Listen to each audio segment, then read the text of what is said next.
What's up, you guys, and welcome back to my channel, or welcome to my channel if you're new here.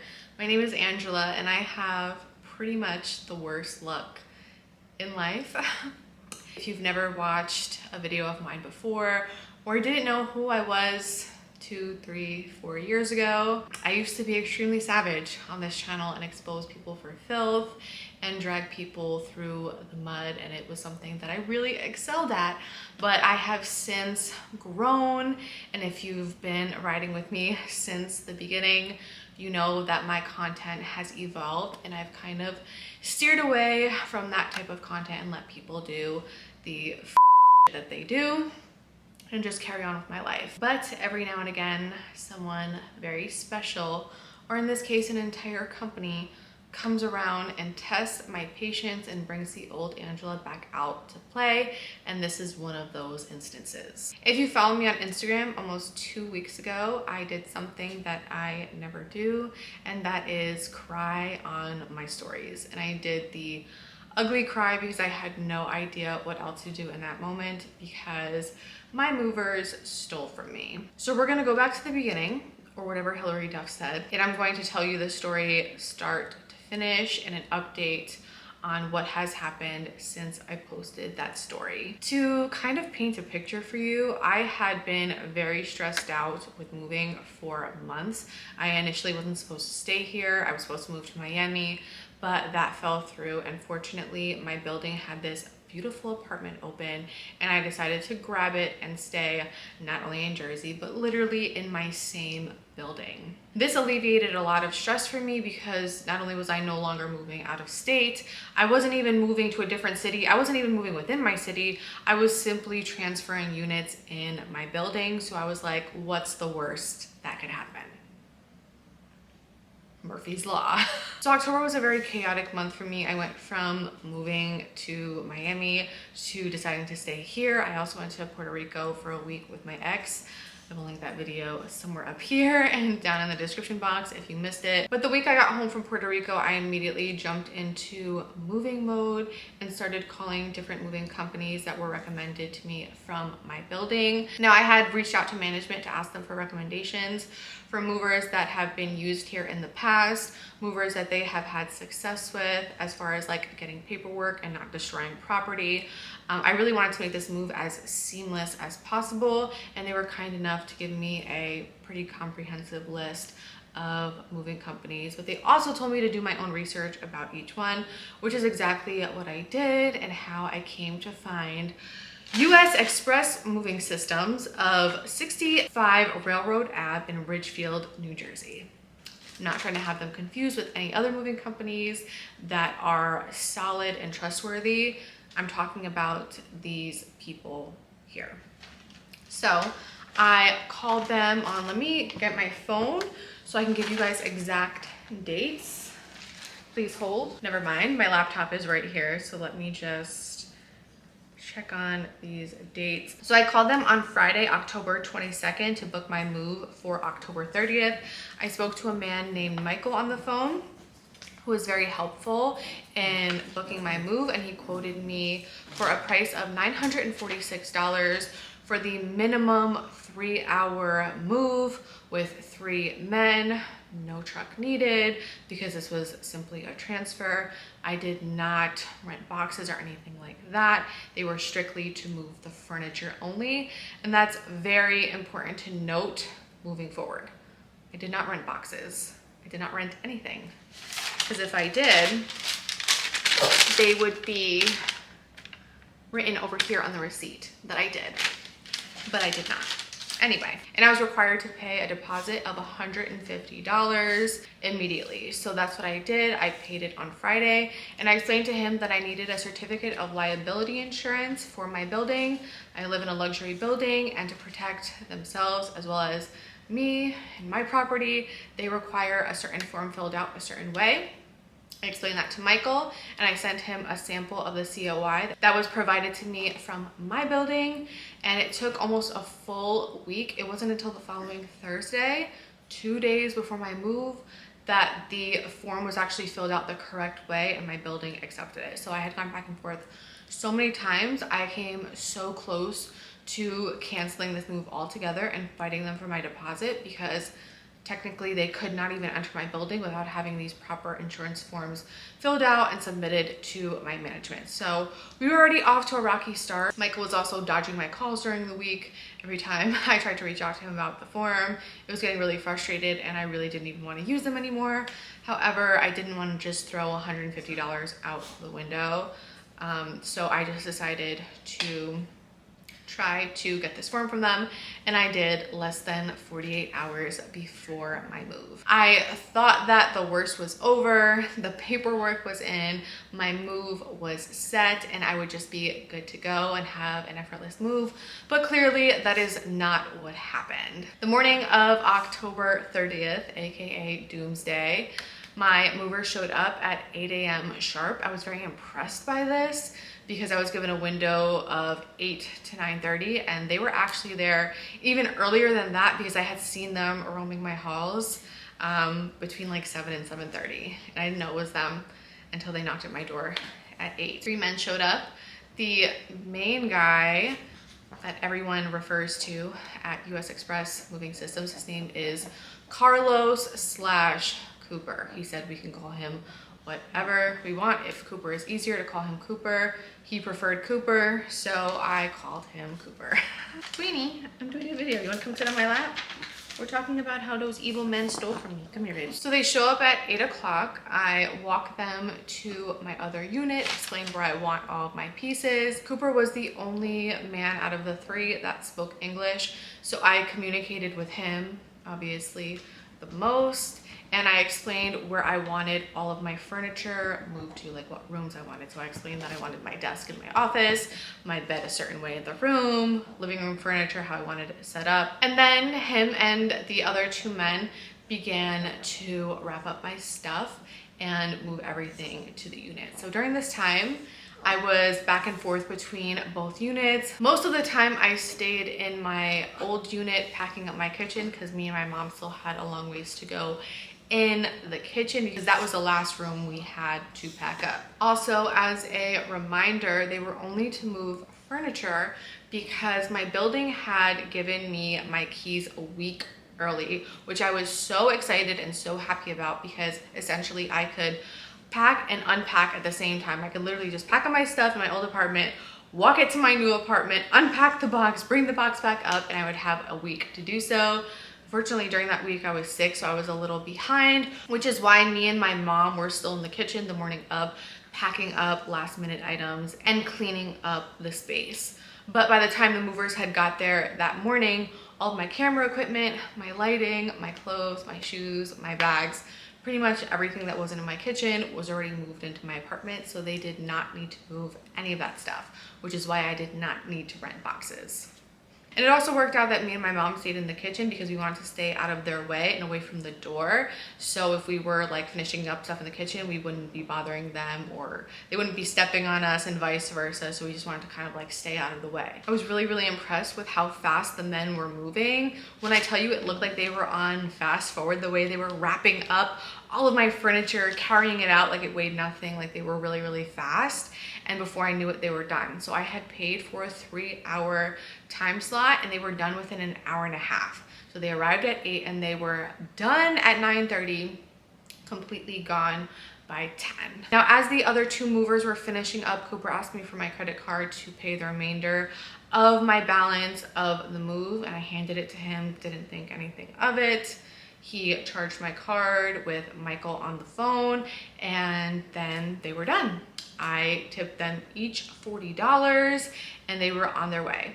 And I was really, really impressed with how early we were done, and I was so happy because I was so hungry. So me and my mom went downstairs to this bagel spot that is like right at my corner for breakfast, and that's where I noticed that my phone was dying. Now this is where it gets good.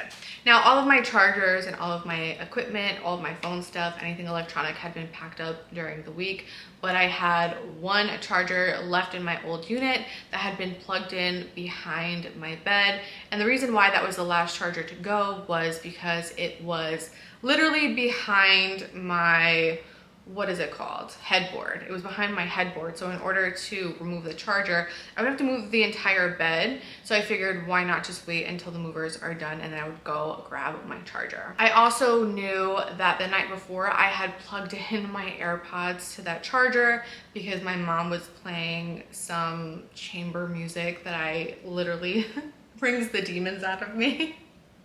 And I just didn't want to listen to it, so I tried to put my AirPods in. They were dead, so I plugged them into the charger. That is something I knew for sure, and I was expecting it to be there when I went upstairs to get my charger, but when I went into my bedroom, it was completely empty. There was no longer a charger in the wall, nor my AirPods. So I go to my new unit where my mom is with our food. We literally had just gone back from breakfast. And I'm like, I think we have a problem. My charger and my AirPods are missing. So immediately when I can't find my AirPods or my phone, I always use the Find My app. I'm constantly losing my phone in my apartment. So I'll like play the little sound and it'll beep and it'll tell me exactly where it's at. Or if I can't find my AirPods, as long as I see that it's in my building, I know that they're still here and I didn't leave them at the gym or anything like that. So I'm constantly using that app. It's an app that I'm very, very familiar with. And I kind of made a joke to my mom. I was like, oh, I think we're gonna have a problem here. Can't find my AirPods, just thinking that I misplaced them in the move. But when I checked the app, it showed that my AirPods were in a different city. And I had not gone anywhere except to the bagel store downstairs. So there would be no way that my AirPods would be in a different city unless somebody who had been recently in my apartment had taken them. Immediately I freak out and I'm like, oh my God, Ma, they took my AirPods. They took my AirPods and my charger as well. But there's no tracker on chargers. It's just the AirPods. And so I tell my mom and I'm like, oh my gosh, I have to call the moving company. So I immediately call the moving company and Michael picks up and I'm like, Michael, the movers took my AirPods. I see exactly where they're at. Can you help me get them back? And he's like, okay, hold on. He puts me on hold for a few minutes and he comes back on the phone and he's like, okay, they are currently on their way to their next location, but they'll stop the truck and look through their boxes. I'm like, Michael, I see exactly where they're at. They are not moving. The truck is not moving. The truck has been parked for now 15 minutes. They're already at their next location. How am I going to get these AirPods back? And he's like, okay, well, they're gonna look through the stuff and let you know. I'm like, there's nothing to let me know, okay? There's nothing to let me know. It's not a question of if they have them or if they don't have them. They have them and I want them back. And he's just not understanding that I could literally see on my phone down to the street number where exactly they're at. So I hung up with Michael. Something comes over me and immediately I'm like, I'm going to the truck, which probably isn't the smartest idea. But once something pops into my head like that and I know I want to do something, I don't even think about it. I beeline and I just go, and that's exactly what I did. I ran out of my building to my car and put in the address of where my AirPods were. And they were a couple of cities over, like literally like 10 minutes away. And I race over there. And I'm like sweating in the car the entire time. Like I'm not even thinking straight. Like I'm like, I don't even know what was going through my head at that point. I just knew that I had to get there and get my AirPods back. I don't know why. It was a crazy thing. Everybody is constantly on me about this. They're like, well, your life is more important than AirPods.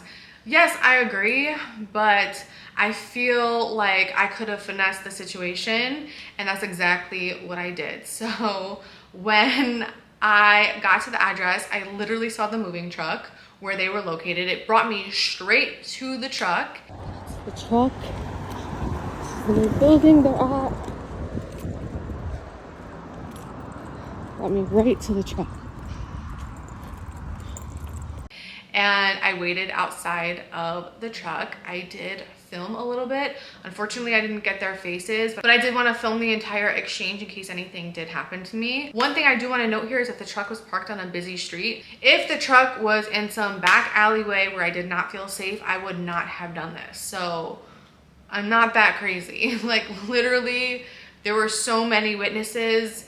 I knew at the very least that nothing could happen to me. So when I walk up to the truck, I see that it's open. So they're in the middle of a move. Unlike what Michael said, they had not been, you know, driving around still. They were parked and they were at their next location. So I walked up to the truck and waited outside of it until the first man came out. And the first man that came out did not speak English, but I did recognize him as one of my movers.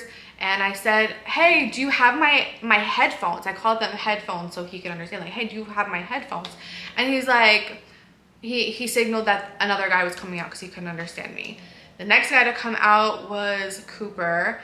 And as soon as he saw me, he looked like he saw a ghost, and he kind of like put his head down, and I'm like, hey, Cooper, I think you took my AirPods by accident. Could I have them back? Like, I was finessing the situation so good. I wanted to make them think like, oh, I think you took my stuff by accident, so I'm just here to grab it really quick, instead of being like, you took my shit, you stole from me, give me that shit back. You catch more flies with honey than with salt, you know? So I was like really trying to finesse the situation.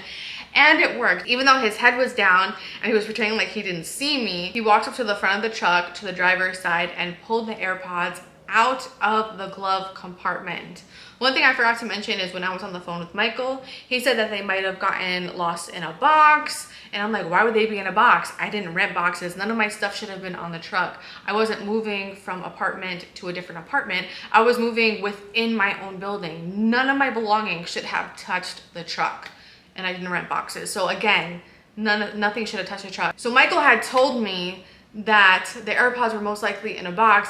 Meanwhile, Cooper took them out of the glove compartment of the truck. So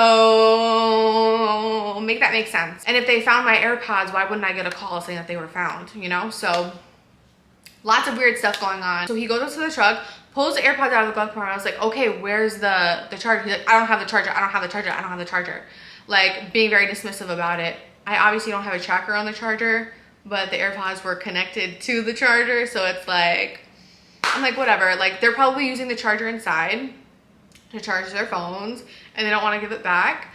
I can get a new charger. At least I have my AirPods back. And I walked away and went back to my car. And that's when I filmed this story.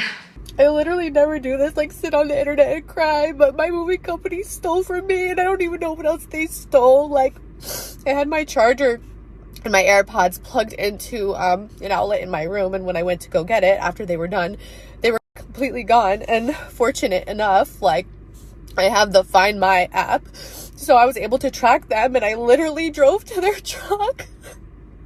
I was able to get just the AirPods back. Like, they kept the charger. They're like, oh, we don't have the charger. But I feel so violated right now. I feel so violated. Now I'm so scared to see like what else they might have taken. And at this point, I didn't know what else was stolen. And that was the first thing that I said. Like, they stole my AirPods. I don't know what else was stolen. So I called Michael again from the car and told him that I went to the truck and got the AirPods, and he was kind of like speechless for a moment, and then he was kind of like giving excuses like, oh, maybe this happened, maybe that happened. I'm like, Michael, they stole from me. Like, there's no other way. I didn't rent boxes. I didn't even have any of my stuff on the truck at all. Not one personal item of mine should have touched the truck. This was plugged into the wall. It wasn't even like there was no way this could happen. He was making excuses. I explained to him that I had tipped them $40 each, and I was really upset about that. He was like, we're gonna handle it. He told me that he would refund me for the charger if I just wanted to send him a receipt for how much it was. And that's exactly what I did. I bought a new charger, sent him the receipt, and it was refunded days later. I do want to say that I did get refunded for the charger. But this is not about a charger. This isn't even about AirPods. This is about a dishonest company who stole from me and then tried to cover it up. So I'm distraught in the car because A, my adrenaline was coming down and I realized what had just happened, and the fact that I literally just went up to a group of men and asked them for my shit back that they stole from me. And B, I didn't know what else was stolen. So this was one thing that I noticed was gone. What else is gone? And then I remembered Cooper had my credit card to charge me the remaining balance for the move. So right from the truck, as I'm crying and I'm so distraught, I go right to Chase to change my debit card, which is another major inconvenience. Mind you, moving is already stressful. I was sick that week, and I'm exhausted from everything that's happening.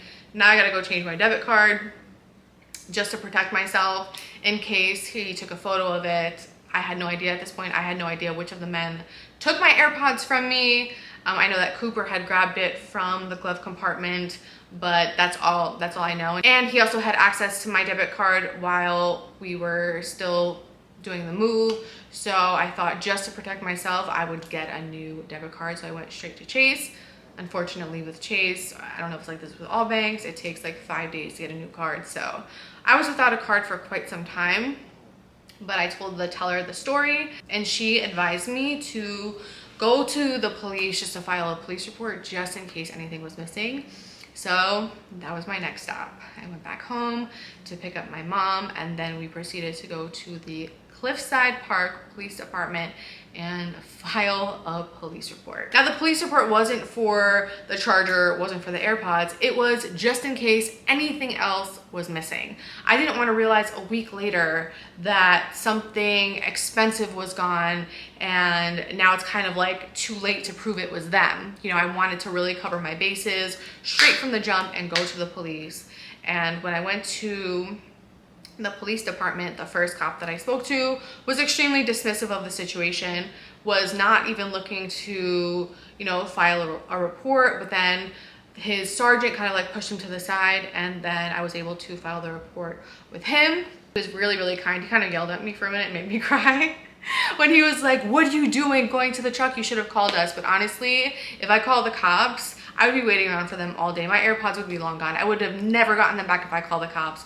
No offense to police, but I've had very bad experiences with police in the past. If you guys know, my recovery home roommate threatened to assault me after my surgery, called the cops, and they pretty much laughed at me. So from that moment on, I told myself I was gonna take matters into my own hands, and I definitely did, especially in this situation. So I think the only thing I could have done differently was call the cops when I was on the way and say, "Hey, look, I'm about to do this. You guys can show up or not. It's up to you. I'm just letting you know that this is what I'm about to do." So anyway, so he wrote a report. I wrote my report here, front and back, detailed report. Again, this was for my own protection in case anything else was missing. I'm a YouTuber. I have a lot of expensive camera equipment and devices all over my home, which is another reason why I wanted to move the majority of my stuff by myself. Everything is very delicate and it's also very expensive. So before I even had a chance to check on my equipment to make sure everything was still there, I wanted to make sure I covered myself, so I filed a police report. This sergeant was very, very kind and said that he has a sister my age and he would want justice brought to anybody that did that to her. So he took the time to not only write the report, but also called the moving company and tried to work this out somehow, get the names of the guys so he could complete his side of the report. He was back and forth on the phone with them and then talking to me. And at one point he came in and said, "Hey, did you rent boxes from them?" And I was like, "No, absolutely not. They only moved furniture. It was strictly them moving furniture. I moved the rest of my own stuff." And he was like, "Oh, well, I have the owner of the company here. His name is Igor. And he's saying that you rented boxes from them and that, you know, the AirPods must have gotten stuck in the boxes." And I was like, "You tried it, Igor. You tried it. I didn't rent boxes from you. I rented 3 hours from you and 3 men who wound up stealing from me. No boxes though." But anyway, so me and my mom were there for, I don't even know how long. At this point, I was so drained and exhausted, and I have no recollection of time that day.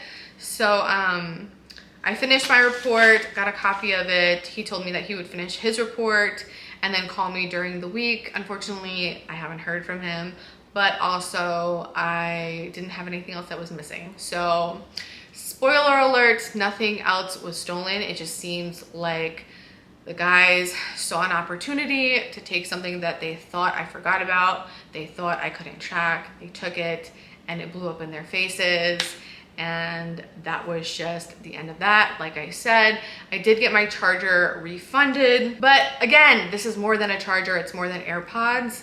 When I was a sophomore in high school, I had an amazing English teacher. His name was Mr. Grow, and he always encouraged us to differentiate between a problem and an inconvenience. And he explained the difference is that an inconvenience is something that just bothers you a little bit right now, but really doesn't hold any weight on your future. It won't matter 5, 10, 15 years from now, but a problem is something that needs your attention. It's something that could impact your life, and that is the difference. And sometimes we confuse the two, and we're over dramatic over something that's an inconvenience that we think is a problem. So this situation was an inconvenience for me. I had to take time out of an already stressful day of moving to deal with all of this stuff, to get my AirPods back, to go to the police station. I was also sick at that time. I didn't know that I had fluid in my chest. I was in a lot of pain. So it was an inconvenience for me, but I potentially stopped this from being a problem for somebody else. This time it might have been AirPods, but next time it could be somebody's laptop that they can't afford to replace, or somebody's wedding ring that is an irreplaceable item. So if I prevented that from happening by speaking out, by going to that truck, by filing a police report, by filming this video, then this was all worth it to me. And I would be more than happy to get my AirPods stolen 1,000 times to prevent this from happening to somebody else who can't replace those items. Although I was refunded for the charger, I was not refunded for the tips I gave each of the men that stole from me. I was not refunded for any part of my move, and that was just that on that. The owner never called me. I never heard back from Michael. There was no apology, no anything, which is another reason why I wanted to make this video.